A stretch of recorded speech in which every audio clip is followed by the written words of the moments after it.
আমি এখানে ইংরেজি ডিপার্টমেন্ট 12 ব্যাচের স্টুডেন্ট।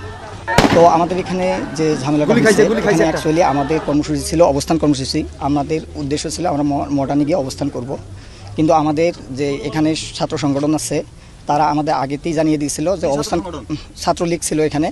তো ওরা আমাদের জানিয়ে দিছে যে এখানে হচ্ছে আপনাদের অবস্থান কর্মসূচি করা যাবে না, আপনারা হচ্ছে পদযাত্রা করেন। আমরা সেটাতে একমত হয়ে আমরা এখানে পদযাত্রা করার জন্য ইচ্ছুক ছিলাম, কিন্তু তারা পরবর্তীতে আমাদের আরও ফোর্স করে আমাদের যে সবার সাথে কথা ছিল আমরা হচ্ছে পদযাত্রা করে চলে আসব। কিন্তু আমাদের যখন ক্যাম্পাসের গেটে যখন চলে গেছে তখন ছাত্রলীগ সহ বাকি স্যাররা যারা আছে তারা আমাদের হচ্ছে বাধা প্রদান করছে। স্যাররা অ্যাকচুয়ালি যখন সামনে আছে তখন পিছন থেকে এবং তাদের যারা তৃতীয় পক্ষ ছিল তারা স্যারের উপর আক্রমণ করে সেই দায় আমাদের সাধারণ শিক্ষার্থীদের উপর চাপানোর চেষ্টা করছে। এই রকম যে আন্দোলন থাকে সেই আন্দোলনগুলোতে বরাবরই ছাত্র তৃতীয় পক্ষ ঢুকে এবং সাধারণ শিক্ষার্থীদের উপর দায় চাপানোর চেষ্টা করে। তাই আমি আপনাদেরকে নিশ্চিত করতেছি যে এখানে না, এখানে আমাকে ছাত্রলীগের সভাপতি আমাকে চর থাপ্পড় মারছে। এখানে উনি আমাকে নিজে স্টিল আমাকে থাপ্পড় মারছে।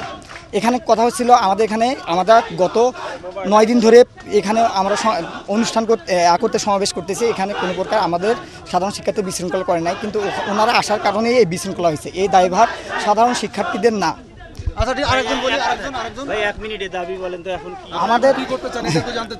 আমাদের দাবি আমরা এখন বর্তমানে এক দফাতে পৌঁছাইছি, সেটা হচ্ছে সকল প্রকার অযৌক্তিক কোটাগুলো, বৈষম্যমূলক কোটাগুলোকে দূর করে প্রথম থেকে চতুর্থ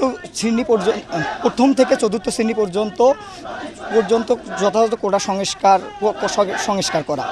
আর এখানে আমাদের হচ্ছে বিচার বিভাগের সাথে আমাদের কোনো সম্পর্ক নয়, আমাদের সম্পর্ক হচ্ছে নির্বাহী বিভাগের কাছে। কারণ আপনারা জানেন সংবিধানের 29 নম্বর অনুচ্ছেদে বলা হয়েছে সরকারি চাকরির ক্ষেত্রে সকল নাগরিক সমান সুবিধা ভোগ করবে। কিন্তু এখানে আরও আছে যারা অনগ্রসর জনগোষ্ঠী আছে, তাদের জন্য একটা নির্দিষ্ট কোটা ব্যবস্থা থাকবে। এটা কোটা ব্যবস্থা কিছু সংখ্যক অনগ্রসর জনগোষ্ঠীর জন্য এটা সাংবিধানিক অধিকার। কিন্তু 18 পরিবর্তনে যেটা করা হয়েছিল